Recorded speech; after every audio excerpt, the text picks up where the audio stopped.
Developments in a murder case from more than 3 decades ago. The Menendez brothers back in the spotlight after their first-degree murder convictions in 1996 for killing their parents in cold blood. The LA District Attorney now says his office is reviewing their convictions because there's new evidence in question. That new evidence involves a letter written by Erik, the younger of the 2 brothers, detailing alleged sexual abuse by their father, Jose Menendez. Interest in the brothers has been intensifying after the release of the new Netflix drama about the case and now the upcoming release of a documentary next week. Everyone asks why we kill their parents. Maybe now people can understand the truth. All right, let's bring in News Nation's Elizabeth Pran, who is following all of this, has the new details. So much interest in this, Elizabeth. What are the attorneys arguing in this case?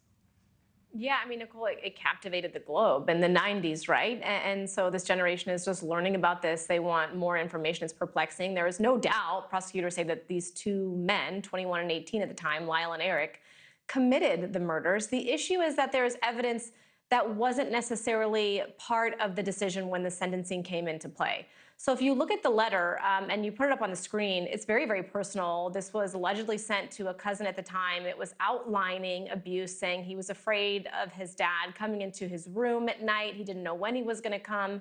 So that points as to why, at the time, he said he feared for his life, right? That he acted in self-defense. He was afraid of the music mogul dad, Jose, the mom, Kitty. And you couple that with Menudo boy band member Roy Rosello. So he was as young as 14 at the time. He's coming out and speaking out, saying that he was sexually abused by Jose in New Jersey when he was just starting his career.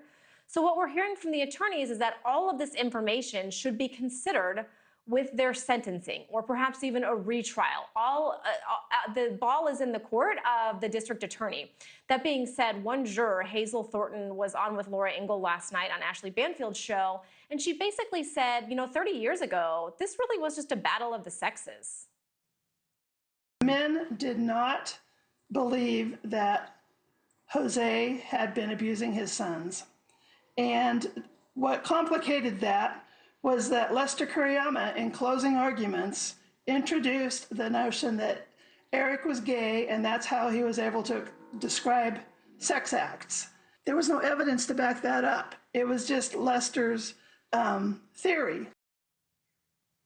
Attorneys for the men, obviously now it's been 3 decades, say that their clients feel validated that the story is being heard and that people are taking into consideration. Nichole? All right, so Elizabeth, so much interest in the brothers' case, and some high-profile people are now also speaking out in support of them. Yeah, because you mentioned Netflix, right? But look at someone like Kim Kardashian. She's been an advocate for those behind bars, right? So she visited the brothers in prison. They're now in prison together. At one point during their sentencing, they weren't together, but they're in the same facility now. And she said, listen, they had one jury for both of these young men at the time. Evidence wasn't admissible. It wasn't heard. Manslaughter was not on the table. And we're also hearing from celebrities like Rosie ODonnell. She was on with Chris Cuomo last night, and she said, the narrative would be completely flipped if those men were tried today. I think that if Erik was Erica, that Lyle would be a hero today, because a father viciously raping a child since they were 8 years old, all the way up until they were 17, and telling them they couldn't go live in a dorm because they had to stay home and service the father. If all of those facts were known to people, they would understand what happened.